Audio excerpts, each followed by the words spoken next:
The great Rosh Hashiva, Rabbi Elchonon Wasserman, Secher Tzadik v'Kodesh Levracha, in a sefer called Kovetz Mamorim, which David was kind enough to send you out in your phone, he asks a gewaldige kasha, really something very profound. And we'd like to take a stab at answering this kasha. The Mesilas Yesharim, the Ramchal, Rav Moshe Chaim Luzzatto, writes more than once that Teshuva is midas harachamim, chesed of HaKadosh Baruch Hu. And Teshuva cannot be understood on a level of din, of strict justice, because once you did the action was done already, and you cannot remove what was done. But Hashem bechazdo b'tuvo granted us the possibility of Teshuva. And Rabbi Elchonon contends and contests against this premise of the Mesilas Yesharim. And he bases himself on a statement in Chazal. And it's a Gemara in Masechta Kiddushin, which Rabbi Elchonon quotes here, and it's on Daf Mem Amud Beis. The Gemara says that if a person was a tzaddik gomer kol yomov, his entire life he was a tzaddik, but nevertheless, at the end of his life, he rebelled against the Almighty, and the Gemara says he lost all the reward for his original tzidkus, for his maisim tovim. Ibed es harishonos. He lost it all. And the Gemara proves this based on a pasuk in Yechezkel. Tzidkas hatzadik lo tatzilenu b'yom pisho. All the tzedakos of the tzaddik are not going to save him on the day of his rebellion. The Gemara asks, why? Why are you being so machmir? All right, I understand that he should lose maybe half of his averos, half of his mitzvahs, but give him half credit and zchuyot for what he did. And Gemara answers that we're talking about a tzaddik that was toeh ala rishonos. That means he had a regret. He regretted all the maisim tovim that he did during his lifetime. And he gets no reward for it. So Elchonon says, you see from this, that akiras haratzon, I'll explain what that means in just a minute, is oker l'mafreya the maisim. Meaning, he did all these actions and he perpetrated evil with a ratzon, with a will. So it was his will against to violate the will of God. But now, what happens if he did all these averos? He wants to remove all those averos, so he does tshuva. So Rabbi Elchonon says his situation, doing tshuva on all these averos, should be identical to the situation of a tzaddik all his life, who then, at the end of his life, regrets all the actions that he did, all the tzidkus. But the Gemara says that once he regrets all his actions and all his tzidkus, he forfeits all those maisim tovim that he perpetrated during the time of his lifetime. He's to'el rishonos, and he's ma'abed all of them. Nothing is left on his record from the tzidkus that he perpetrated during the course of his lifetime. Says Rabbi Elchonon, you must derive the conclusion for this Gemara that akiras haratzon is l'mafreya. That means all the will and goodwill that he had to perpetrate all these mitzvahs and implement those mitzvahs during the entire course of his lifetime with a ratzon, well, he's only deserved of reward because of his ratzon that generates all these maisim. But the maisim and the status thereof of those maisim depend upon his ratzon. So until he was to'al rishonos, he had a perfect ratzon. But now that he was to'al rishonos, he contradicts his original ratzon. He says, "Oh no, I should never have done it. I should never have done all that charity and all the chesed and all the mitzvahs for this, tefillin and Shabbos. Forget it. I regret the whole spiel. Let's go to all the Rishonos. Okay, but what about all the meisim that he did? He accrued myriads of meisim, which generate a reward. Why does he lose all those rewards? Unless we say that Akiras HaRatzon, once now he removes his Ratzon, he says, no, I regret that I did these actions of tzidkus. That's Oker the Meisim. We assume before this Gemara that, and that's certainly how the Mesilas Yesharim assumed it, that there's a world of Meisim and there's a world of will, of Ratzon. And they're two separate worlds, two separate entities. And even if your will changes, then it doesn't impact on your meisim. Teshuva only works because of a special chesed of HaKadosh Baruch Hu, but it can't work al pi din. Says Rabbi Elchonon, I can prove to you from this sugya in Kiddushin that Akiras HaRatzon is not a chesed, but it operates al pi din, because it operates to remove all the meisim tovim and all the tzidkus that he perpetrated during his lifetime by removing his ratzon. He says, oh, I wish I'd never done it. I wish I'd never done all these mitzvahs. Why did I waste my time? And now all his meisim are completely null and void. Ke'ilu lo asa meisid tzidkus miyomav. Why? Because he was oker his ratzon. And if he's oker his ratzon, it operates lamafreya retroactively for all those meisim that were perpetrated with ratzon. Remove ratzon, and you don't get schar. There's no tzidkus. Says Rabbi Elchonon, let's flip it around the other way. A man perpetrated terrible sins during his lifetime, and what's machayev him? It's the ratzon. Excuse me. To violate the will of God. Now he says, oh no, what did I do? He regrets all those actions. He has an Akiras HaRatzon. The Akiras HaRatzon now should remove all his Maisim Ra'im U'Mafreya, just like in the case of a Tzidkus. If he was Tahara Rishonos at the end of his life, he was Oker his Ratzon, and he will no longer be rewarded for his Maisim Tovim. Let's apply the same rule in the reverse. Let's be consistent. If Akiras HaRatzon is Oker the Maisa, then Akiras HaRatzon should be Oker the Maisa in the case of Teshuva, in the case of a person who did Maisim Roim with a Ratzon, and now he wants to remove his Ratzon. And by removing his Ratzon through a process of Teshuva and remorse, he now removes all the Maisim, because Akiras HaRatzon is Oker the Maisim. And therefore Teshuva should be meaningful and operative al pi midas hadin. Mind-boggling kasha, Rabbi Elchonon. Again, I could go over it and over it. It would take me another hour, but I'm just hoping that in the short period of time that we formulated Rabbi Elchonon's problem, it sunk home.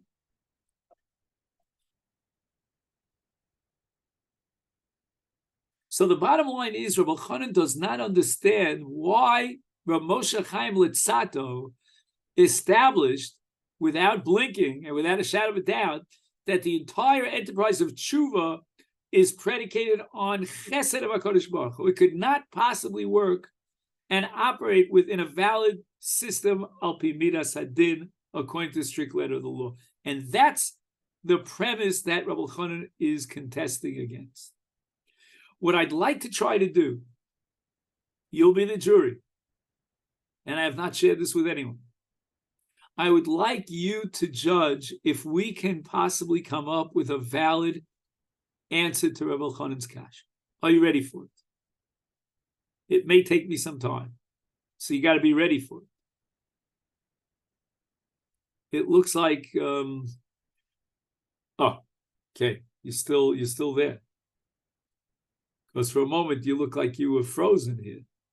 And Bruce is Bechlal sitting on a Sefer. I don't know what he's doing there with that Sefer Torah. I don't know. We see Yudi is here, David. I don't know. I thought I saw Bobby before. Now I just see a big B, a small B. All right. Maybe he's driving. I don't know.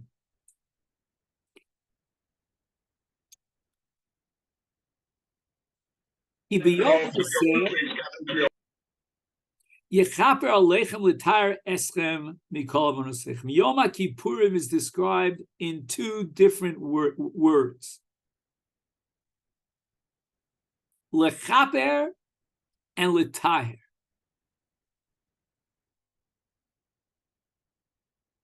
The simple pshat in the pasuk would indicate that Yom Kippurim achieves both, and that both together, lechaper and l'taher, form one entity. Perhaps two stages. Maybe you start with kapara and then you get to Tahara. I don't know, but that would be the simple pshat. Comes along Rav Soloveitchik in a very, very famous, a very well-known Teshuva drasha, and I think I've mentioned it in the past, I don't know. And he says, no, there are two separate concepts here. There is the concept of kapara and the concept of Tahara. They each stand independent of the other. You can achieve kapara without Tahara. You can achieve Tahara without kapara.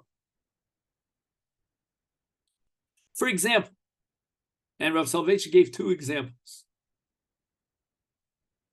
At the time that the Beis Hamikdash stood, the Kohen Gadol recited Vidui 3 times. He recited Vidui for Echov HaKohanim, he recited Vidui for Bnei Beso, and then in the last Vidui, he recited Vidui for the entire Klal Yisrael. He was, if you will, a shliach of Klal Yisrael. And that vidui of the Kohen Gadol still exists today after the Churban.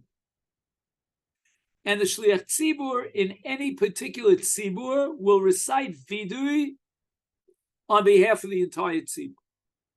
Just like the Kohen Gadol did it in olden times.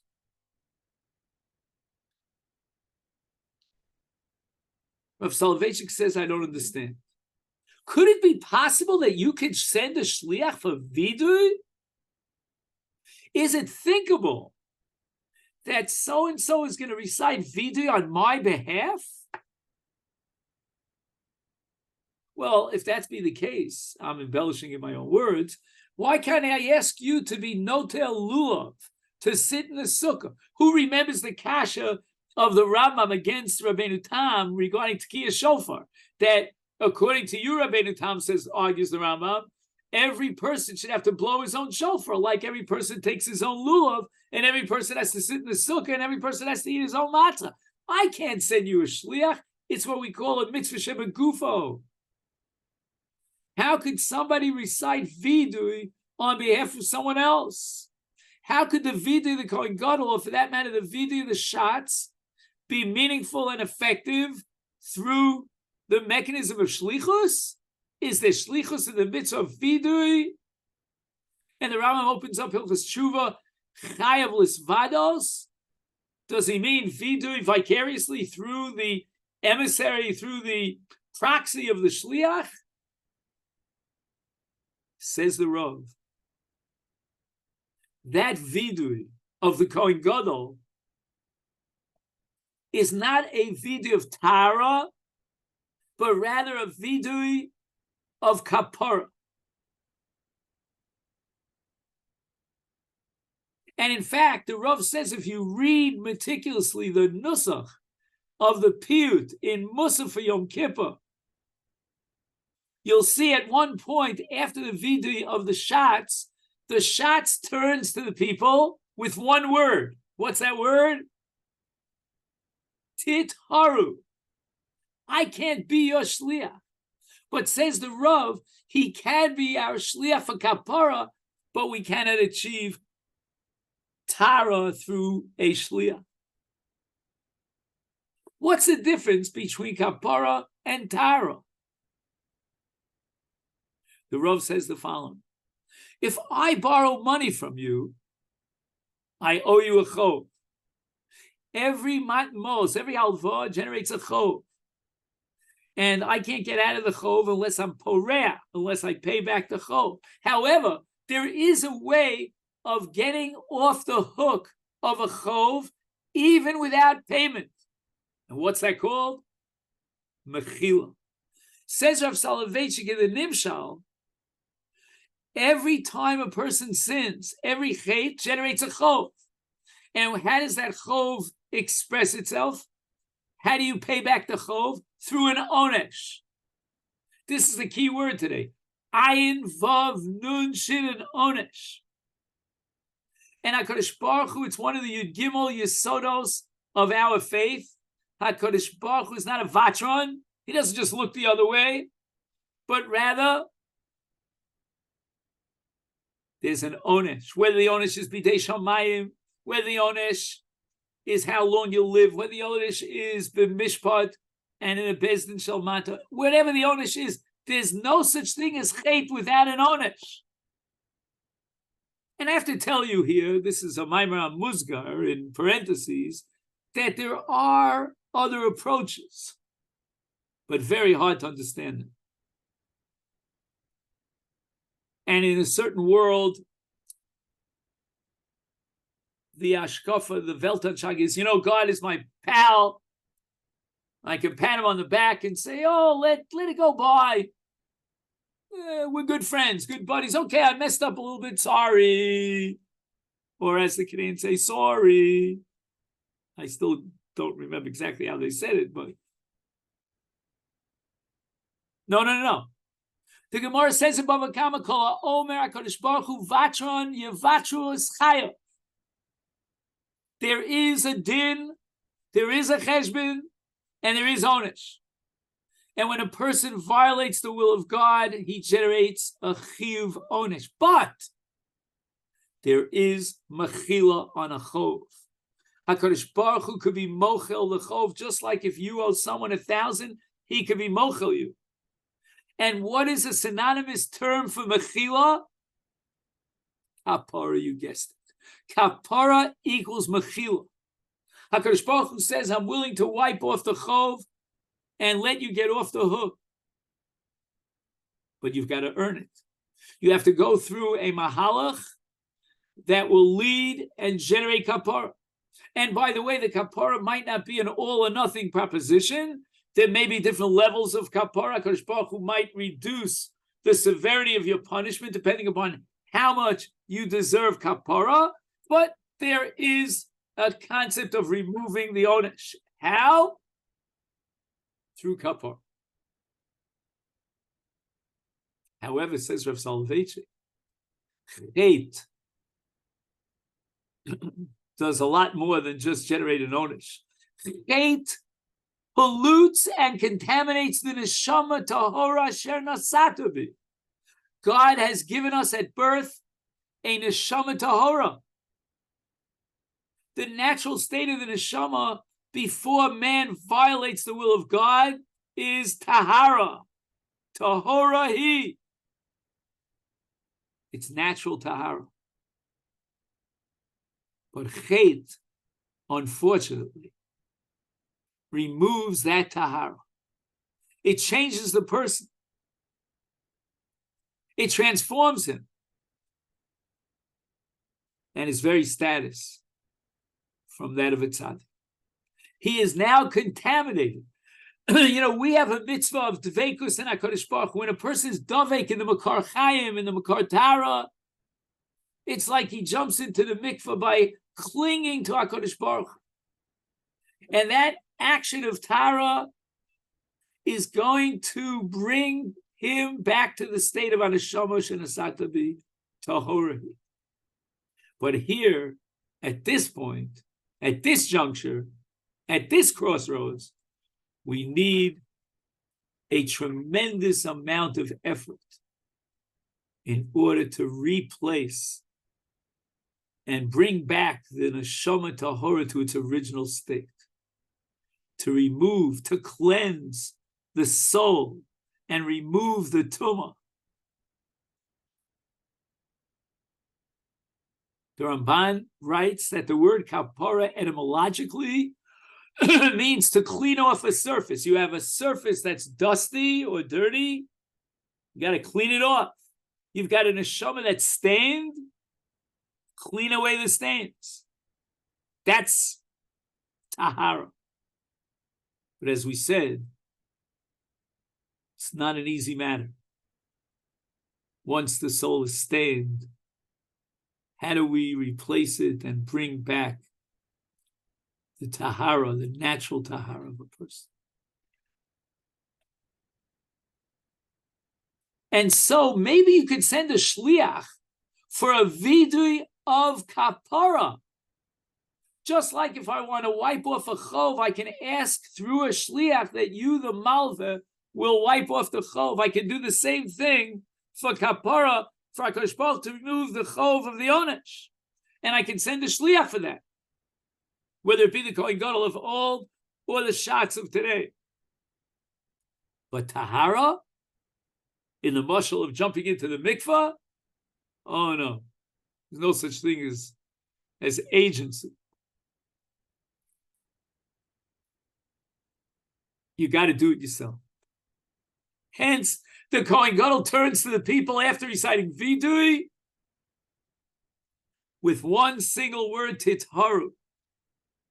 I can't do it for you. You've got to do it yourself. You have to undergo a process of Tahara until finally you can remove the dross and the filth and the contamination on your soul and replace it with an neshama tahora, and that's Teshuva shel Tahara, and that's Vidu shel Tahara. I'd like to add that in the light of what the Rav is saying, I think we could shed a new light on the famous statement which the Rambam codifies in Hilchos Teshuva called Amarbel Lisvados Harezem Meshuba. Why ribui vidui? Why not is enough? The Rambam says the basic nitty-gritty vidui is chatanu or chatasi. Why do I have to be called Amarbel Lisvados over and over again, year after year? I go back to the same averos that haunt me. And I repeat the Yashamnu Bagadnu and the Al-Chet over and over again with vidui of ribui vidui. The answer is, as far as kapara is concerned, you can achieve kapara with one word of a vidui chatasi. But as far as Tahara is concerned, you need ribui vidui. Why? I want to share with you something I heard from the Baal Dovev Meishar, my father's Zechor L'Frocha. He told me that if you compare the Rambam in the 8th chapter of Hilchos Chametz U'Matzah to the Rambam here at the beginning of Hilchos Teshuva, you will see an amazing, almost word for word mirror image. In Hilchos Chametz U'Matzah, the Rambam writes, "Kol Amarbel L'Saper B'Yitzias Mitzrayim Harezem Meshuba," and here in Hilchos Teshuva, "Kol Amarbel L'Svados Harezem Meshuba." Is it purely coincidental? My father said the following. What is Sipur Yitzias Mitzrayim? Yeah, it's very easy to tell the story, read the Haggadah, you can do it perfunctorily, but that's not going to give you the experience of Ke'ilu Hu Ata Yotza Mitzrayim. For that, he needs Ribui Sipur. Delve into the story of Yitzias Mitzrayim, describe the causes and the step-by-step process.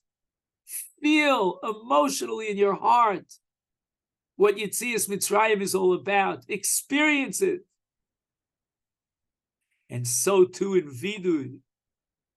Yeah, I can say Vidui, read the text, Hashamnu Bagadnu, it's right there. I know the acrostic. In fact, Rav Soloveitchik said that in Germany, he saw them sing Hashamnu Bagadnu. We have a little bit of a niggin too, but it's not, you know what I mean? It's not going to be a major hit, you know. That's Hashamnu Bagadnu. That's a vidui of kapara. And with regard to a vidui of kapara, you're right. It could be very superficial. But when we come to Tahara, it's called a marbel isvados. Think about what brought about the sin. What situations did you find yourself in? What were the causes, the root causes of sin? You know, a person wants to go on a diet. And you and I know that dieting is like, I don't want to say the word that starts with an H and ends with an L, but you know what I have in mind. It's horrible. then you start analyzing, why do I overeat? Can I avoid certain foods? Can I avoid certain places? Do I have to go to a restaurant and eat out 5 times a week? And when the yeshiva serves for breakfast, and I'm talking beatus nemana here daily, those barekas, do I have to eat those barekas that are almost pure margarine? And the nimshal is, a person sins. Rahman al-Itzlan. He gets angry. He questions the Almighty. Maybe he says something that's pogea in another friend. Think about it. I'm not even talking about a sexual escapade or any of that stuff. Forget about that. Let's talk about basics. What causes it? What brought it about? Could you have avoided? How could you have avoided it? Just to read the text? Okay, now they have the art scroll. The art scroll gives you, the translation of the Vida based on Rav Dessler. Wonderful, great. But how much thought are you putting into it on a personal level? That's Tahara. And that's called a marvelous matters. But the Rav comes up with another nafkamina, which I think is fascinating. An absolutely brilliant revolution. The Gemara in Yoma Pei Hey quotes Rabbi Yehuda Nasi Rebbe HaKadosh. And Rebbe says that Yom HaKippurim mechaper bein l'shavim, bein l'she'enam shavim. Chachamim disagree. So the Rav was bothered by this, as any person would be bothered by. If he can design, as we say in Yiddish, how could it be? He's not a shav. He doesn't do tshuva. He still is the same Rasha that he was before he entered into Yom Kippur. And Yom Kippur is going to grant him kapara. What kind of magical business is this? It seems to undermine the entire structure of sin and punishment. Zok the Rav. What Rabbi Yehuda Nasi had in mind is the kapara power of Yom Kippur. A man comes to shul on Yom Kippur. Does he wear shoes? I don't know. I can tell you from my childhood, there were people who came to shul on Yom Kippur in shoes. I don't think you'll see it in your neck of the woods, but I saw it in my childhood. People who come to shul, and they even walk the rabbi to shul, I'm testifying now, while they're jingling and dangling their coins in their pocket. And there was no eruv, and they were carrying this, that, and the other thing. But they came to shul. It's like the rush of the Manishtana who actually shows up at the Seder table. They identify with Klal Yisrael. I'm not talking about Mishumadim. People who converted, Chas v'sholom, they baptized into other religions, and they became the arch enemies of the Jewish folk. Those people have no shaykhs to the kapara of Yom HaKippurim. Zilch. But if a Jew identifies with his people and he dips into becoming part of the tzibur, he accepts and receives a kapara power from on high of Yom HaKippur, mitzumo shel Yom HaChaper, insofar as he's part of the tzibur. But Rebbe did not have in mind Teshuva shel Tahara. Oh, no. Yom HaKippurim without Teshuva is a guf without a neshama. There's no possibility of Tahara if the man continues in his rishus and he refuses to do Teshuva. Because to transform his personality on a, shall we call it, a phenomenological level, meaning in terms of his own inner essence, it can't be that he just shows up in shul and he's there for Yom HaKippurim. He's bought his tickets. I don't know. In your neck of the woods, they sell tickets for Yom HaKippurim, yeah? I remember my childhood. This was me and my sister. My sister's 3 years older than me. We were young kids, and our favorite pastime was to, after Yom Kippur, to collect the tickets. There were red tickets and blue tickets, so depending on how much you paid for your ticket, which part of the shul you got to sit in, we used to collect the tickets. And when we saw a guy leaving on Yom Kippur after Yizko, we'd say, do you mind giving us your ticket? Because they weren't going to use it.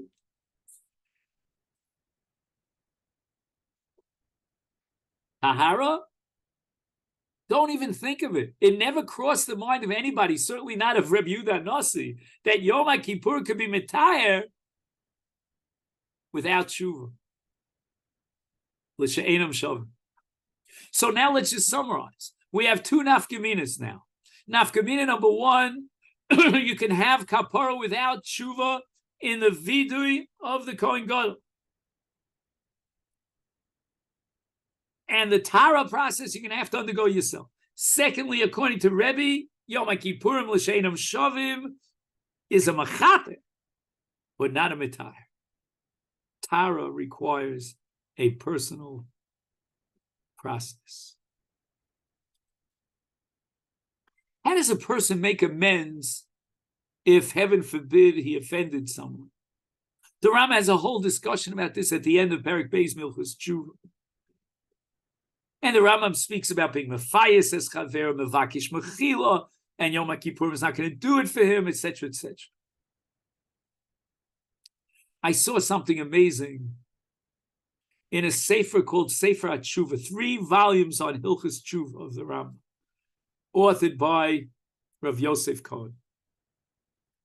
All of us shown. I heard shiurim from him and Harry Fischel in Even Ezer. Hilchos Ksuvs.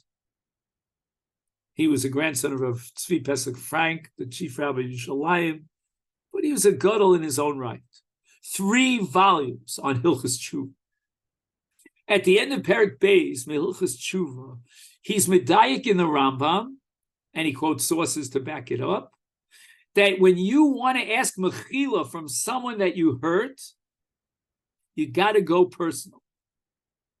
No shliach. And Rav Yosef Cohen, in his book Al HaTshuva, at Sefer HaTshuva, he writes extensively in the name of other Rishonim that they disagree. You don't have to humiliate yourself and go yourself to ask tshuva. Sometimes to ask mechila is a very difficult process. In fact, there's a machlokes between Rabbi Yisrael Salanter and the Chofetz Chaim about whether you should tell him exactly what you did again and what you said again. Forget, I'm not getting into that today.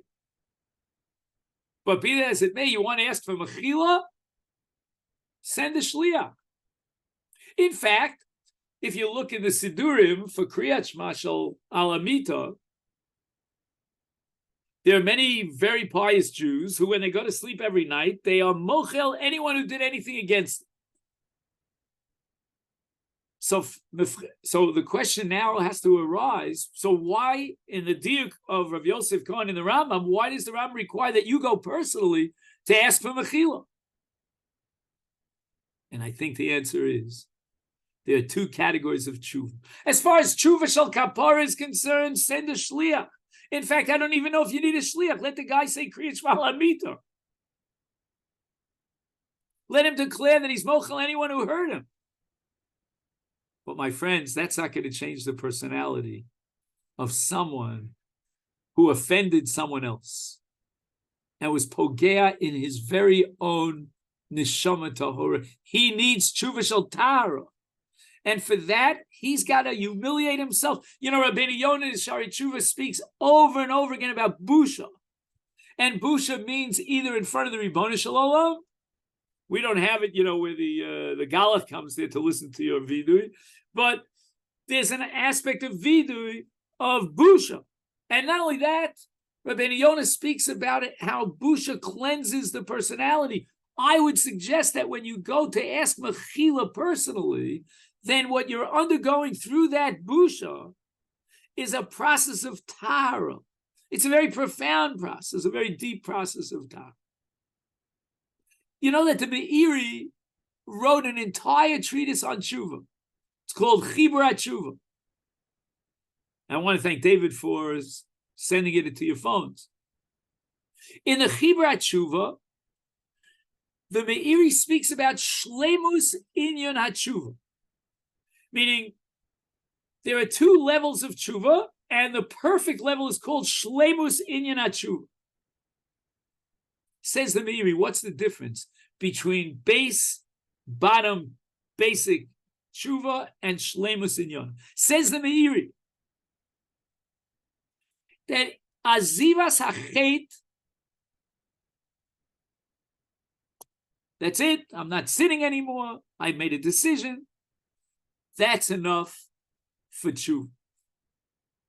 And of course, there are other segments of tshuva, but aziva sachet. Zok the Meiri, but that's not shleimus in Yonah. Shleimus in Yonah, says the Meiri, you have to understand what the mahalach. Why did you sin? What brought you to the sin? And make a decision, not just that you will desist henceforth from sin, but that you will not find yourself in the same situations. You will avoid those temptations of sin. Like we said before about the person who's on a diet. And why is that shleimus in Yonah? Because that, I believe, in the light of Rav Soloveitchik, is tshuva shel Tahara. Yeah, tshuva shel kapara, fine. I made a decision, aziva sachet, shkoyach gamarnu, we'll drink a l'chaim, and that's it. But that's not tshuva shel Tahara. Tshuva shel Tahara requires, for shleimus in Yonah, that you go back to the roots. What caused the sin? How could you avoid those causes of sin? That's going to guarantee that you won't go back and do the same sin year after year after. That's tshuva shel Tahara.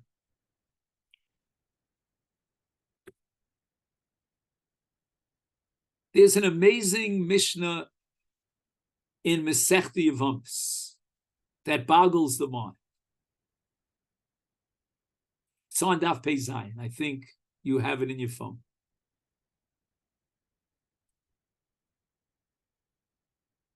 A married woman receives word that her husband Nebuch is gestorben. Two witnesses testify in front of a bezdin that we saw her husband dead. Can you imagine? I mean, just for dramatic sake, who is sitting on the bezdin? There's Rabbi Moshe Feinstein and Rav Soloveitchik and the Satmar Rav, if you like, whoever your favorites are. Three Gedolei Ador. And they interrogate these Eidim, and they put them over the coals. And they try the Horu Hora Lahatira Linase. She went ahead based on these two witnesses. And by the way, we don't need Daiko Mitzvah in a case of two witnesses. That's for one witness. And she got married. I'll even dramatize it further. You know who was Mesader Kiddushin at her wedding? It was Rav Moshe Feinstein himself. He was Mesader Kiddushin. And a little time goes by. She consummates the marriage with her second husband. And guess who shows up walking on 2 feet? You guessed it, her first husband. Now again, what do we do with these Eidim? Are they Eidim Zomimim? Did they perjure themselves? Maybe they made a mistake. They misinterpreted what they saw, the facts on the ground. They thought they recognized the body, blah, blah, blah. I'll give you 1,000 reasons. But the bottom line is, the first husband is still alive. You know, the Rambam at the end of Pirush HaMishnayos in Masechta Yoma writes that there's no need for tshuva in an ones situation. Only in Mezid and Shogeg. Open up the Rambam Hilchos Tshuva, Perek Aleph Halach Aleph, and you'll see the Rambam says mitzvah say blah blah blah. Kisha Avar al essay or al lotas al essay. Bein bizdonon, bein bishkaga.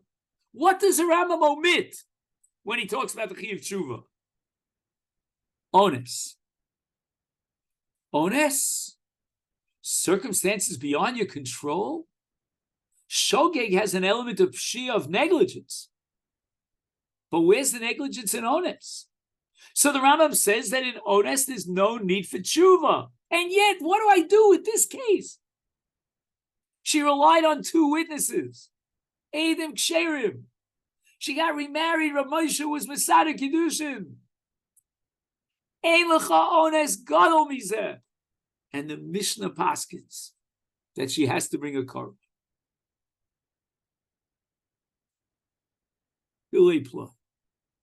I couldn't find anyone to explain that Mishnah. I would like to suggest that carbon is kapara without tar. What do I mean? There's no contamination on her soul if there was no element of pshia whatsoever. If the Chachma Yisrael gave her raw and they danced at her wedding to the second husband, what did she do? Did she do anything wrong? Let's even further dramatize. She married the Gadol Hador. And now this love, especially, comes back along. The Gemara in Sanhedrin has something called Ba Harug Baragla. The Gemara wants to know whether there's Eidim Zomimim without Hazama in a case where they testify that so-and-so killed so-and-so, and after testifying that Reuven killed Shimon, finally Shimon walks into Beis Din and he's alive and well. What do we do with these Eidim that perjured themselves? I remember once, Rav Soloveitchik used to take the attendance every day. Over 100 names on the list. So he calls a guy Levine. I just made up that name. And Levine's not there. So the Rav takes out a pen. He crosses Levine off the list. 5 minutes go by. Levine comes running in. He says, Rebbe, I'm here. So the Rav says, Ba Harug Baragla. We already crossed his name off the list.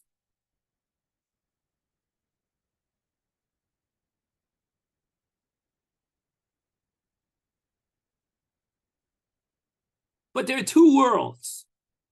There's the objective world called the Olam HaMaseh, and there's the subjective world called the Olam HaMachshava.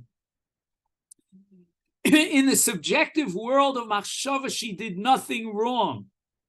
She did not contaminate her neshama. But in the objective world of Maseh, she had a relationship extramarital, and that's why she needs kapara. Kapara, yes. Tara, no. She has a requirement of kapara. How does she achieve kapara? Through bringing a carbon. Every time a person does an avera, you could always say, why punish him? Why do you get malchus for eating chazit treif with Eidim and Asra? Why not just do tshuva? The answer is you do have to do tshuva. And tshuva is very meaningful to achieve Tahara. But in the world of kapara, Tahara is not enough. You got to get 39 malchus. You can do all the tshuva in the world, love ashchorim v'hil b'shchorim, and yet you still need 40 malchus, minus one. That's the world of kapara. The Noda Yehuda wrote a work on Masechta Brachos. Anybody know what it's called? All right, you're all on mute, so can't ask any questions anyway. So it's called Tzlach, the Tzion L'Nefesh Chaya. One of the very few Sfarim I know that's named after a woman. His mother's name was Chaya. And the Noda Yehuda in Tzlach addresses the following question. The Gemara says that with regard to Jews, there's no onesh for a machshava raw. Says the Noda Yehuda, does he have to do tshuva? Well, you just finished telling me there's no onesh for machshava raw. So the man schemed to kill somebody, or to rob the the Mona Lisa, I don't know what, and circumstances came up, and he was prevented from doing so. Does he have to do tshuva? Zok to Noda Yehuda in Tzlach. Afal pisha ein HaKadosh Baruch Hu ma'anesh al hamachshava. Tshuva boy, he needs to do tshuva. Shehirchikes atzmo me'eis dveikus b'Hashem. Because the machshava ra has an impact. What kind of impact? Not in the objective world, because he didn't do a maisa, but in the subjective world, what we call the world of phenomenology. For those of you a little bit oriented in Cartesian philosophy. Anyway, in that world, he was pogam. He contaminated his neshama. He was involved in these different kinds of machshavos. I'm not going to go into detail. You can fill in the details yourself. So I believe that Tzlach, 200 years before Rav Soloveitchik, had this breakthrough. Tzvei dinim. There's tshuva shel kapara to prevent the onesh, and that's kapara, which is mechila, and there's tshuva shel tar.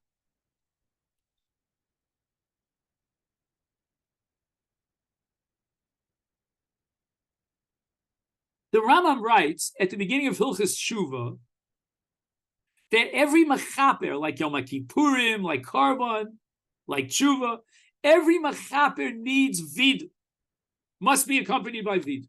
Not only that, the Rambam says it's got to be vidui dvarim. What does that mean, vidui dvarim? Vidui peh. It's not enough that he thinks vidui, he's got to recite vidu.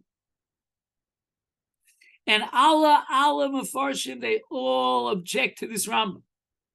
From a Gemara Mefureshes. The Gemara in Masechta Kiddushin says, Harei at nekudeshes al li al manash ani tzadik. So the Gemara, Afilu Rasha Gomor is Chayshina leKiddushin Shema Hirher Tshuva Belibo. Rabbi say, what does that mean, Hirher Tshuva Belibo? The man is a Rasha. Tshuva Belibo. The Rambam writes, there's no Tshuva, there's no Kapara, there's no Yom Kippurim, there's no Karban, there's nothing without Vidui. And Vidui is critical. It requires Vidui Peh. How then can Hira Tshuva Belibo help? But according to the Rav, I think we know the answer. When the Rambam writes that Vidui requires Vidui Peh, what kind of Vidui is he talking about, Rabbosai? Vidui shel, can't hear you, shel kapara. But when you're talking about vidui shel tahara, shemahirher tshuva belibo, you want to change and alter and transform the personality from that of a rasha to that of a tzaddik if he has a sincere, profound hira tshuva, not just something superficial, but it's the real deal, as we said. Well, when they say Coca-Cola, the real thing, the real tshuva shel Tahara, is he becomes a tzaddik. He needs a mechaper, because here tshuva is not going to be mechaper. In the objective world, he needs vidui dvarim as a kapara, as a mechaper. I want to read to you an unbelievable Rambam in Hilchos Maisa Korbanos. I'm not sure if I sent it out to you. I don't know. If I didn't tell you, it's just a few words. The Rambam says the following.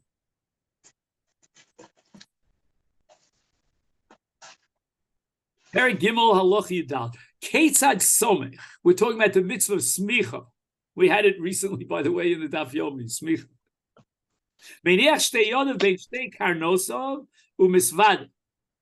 Right? He leans on the animal with two hands and he recites Vidui.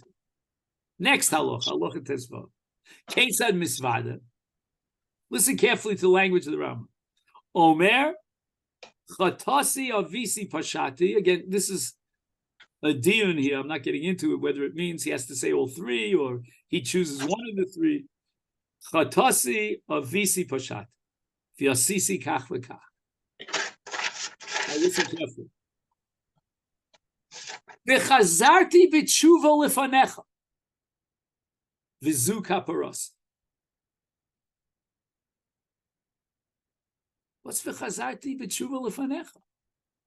The man's reciting vidus. He's telling us a story. Very nice story.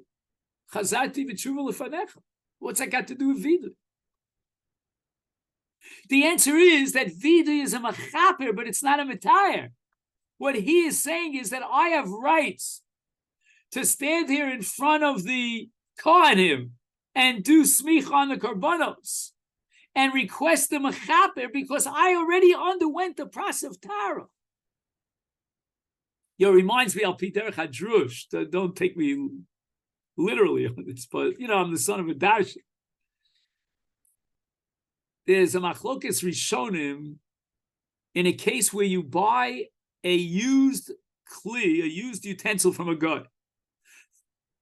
A used utensil from a guy, if you purchase it, needs both Hagola, or libud, I'm not going into it, to remove the blias isur, and it requires what? Dunking it into the mikveh. So there's some Rishonim, believe it or not, they say the sequence is critical. First, he has to remove the blias isur, and only then he could put it into the mikveh and be metired, because lokech klei akum is chayiv in tevilah. Al piderech hadrush, first you have to cleanse yourself before you could ask for a mechaper. You want to dunk yourself in the mikveh of kapara, and again, here we're using mikveh as a mechaper. Then first you have to say, Kfar chazarti b'tshuva lefanecha. I already cleansed myself of tumas chet. And now I want to try to perform the impossible, to answer up Rabbi Elchonon's kash.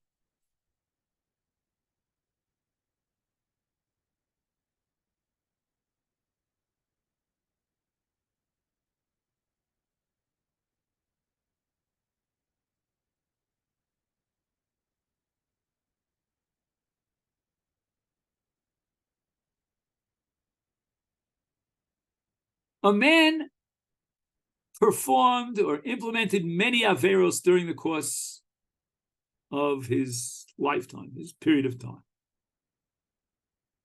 And now he does tshuva. He does a sincere tshuva.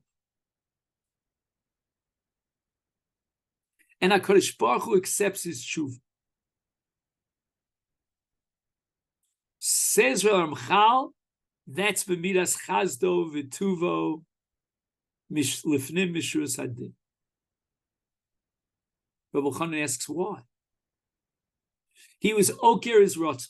I believe that when Rabbi Elchonon proves that akiras harotzon is valid l'mafreya, and we'll see it in the case of a Rosh who is Torah al Rishon, what he means is as far as Tahara is concerned. You could be oker l'mafreya, that rotzon, and you could declare, so to speak, figuratively, I'm not that same person who had that rotzon. And he could achieve, through tshuva, a complete akiras hatuma. He can remove the tuma, l'mafreya, because he's an under a mensch. He's a transformed personality.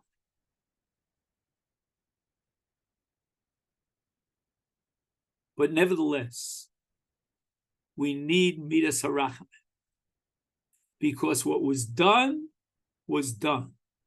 and cannot be removed. Akiras harotzon cannot remove the action in the objective world. So that as far as akiras rotzon is concerned, you could have a tshuva shel Tahara.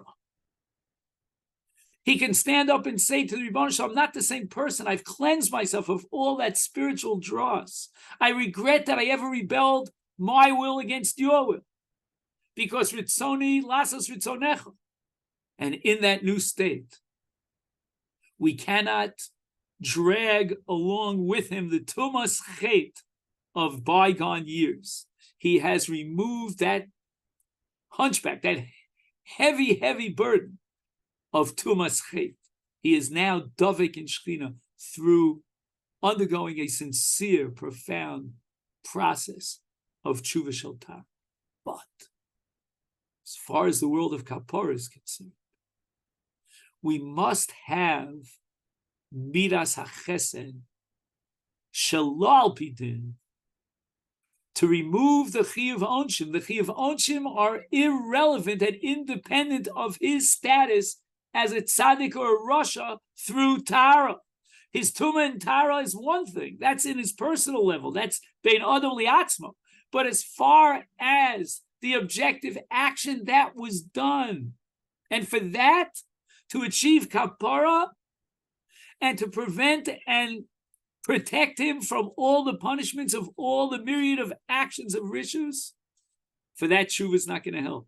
For that we need a special, shall we say, gift, bechazdo v'tuvo, that the Gemara says was kodem brias ha'olam, that defies the whole world of Bria, the whole world of objective actions.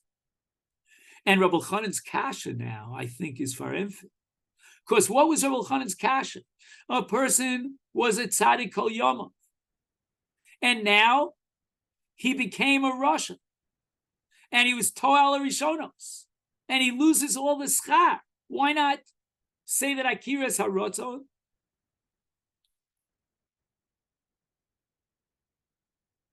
I'm sorry, not why not? So we see that akiras harotzon. And the answer is that the halacha of Ta'al Rishonos, in which he regrets whatever he did, all the rishus, that's a din in the Gav. That's a din in Tahara. That's a halacha that says, you know what? Man uses his entire life, hopefully with an upward movement, climbing higher and higher in Dveikus and Hashem, reaching closer and closer. But where is he at the end? Did he reach Mount Everest?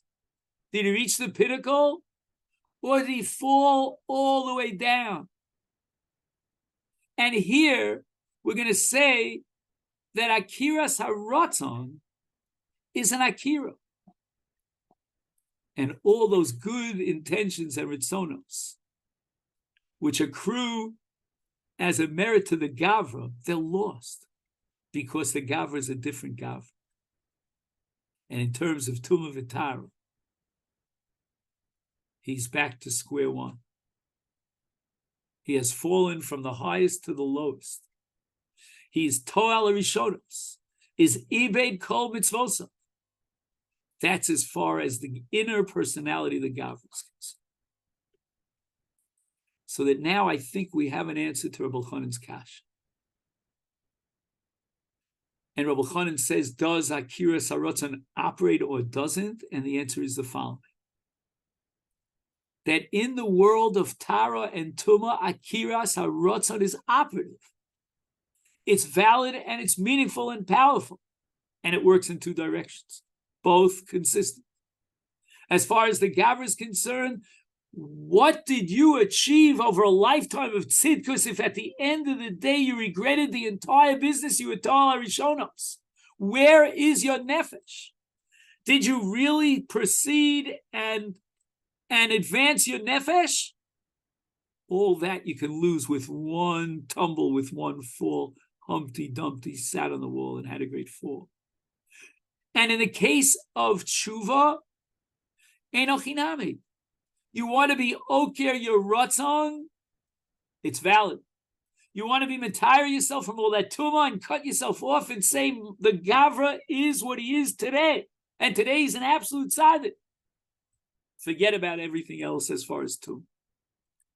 But that has nothing to do with the Ramchal's statement that tshuva requires midas harachma, because that's the tshuva of kapara. And that's not at all the subject of Tahara. He ratzo may be his will. And I'm almost at the verge of crying because I don't know, how many days do we have until Yom Kippur? Not that much. Is it 3, 4? I don't know how much. Let's see. Today is what? Wednesday? So let's call it Wednesday to Thursday, Thursday to Friday, Friday to Shabbos, Shabbos, Sunday. We got 4 days. We're really heavy projected into Aseret Yemei Teshuva. We're not at the beginning of the process. We've turned the corner. We're almost towards the end of the process. My Shver used to call Yom HaKodesh. Said the Hasidim call Yom HaKodesh. And in many ways, Yom Kippur even supersedes Shabbos. Again, that's a lump to Shishayla, but not getting into that. So my prayer for all of us is that we use these days, and especially Yom HaKippurim, Dirshu B'yoso Karov, Lifnei Hashem Titaru, not just for Kapara. Kapara is relatively easy. To ask Mechila, you can even say the Shliach. A vidui, one word, chatos. Yom Kippurim, according to Rebbe, is mechaper even l'she'eno shavim. That's a cinch. But we should be zocher mirtz Hashem to Teshuva shel Tahara, which, as we said before, the name of the Meiri requires that we analyze the Mahalchim, what brought us, how can we avoid situations.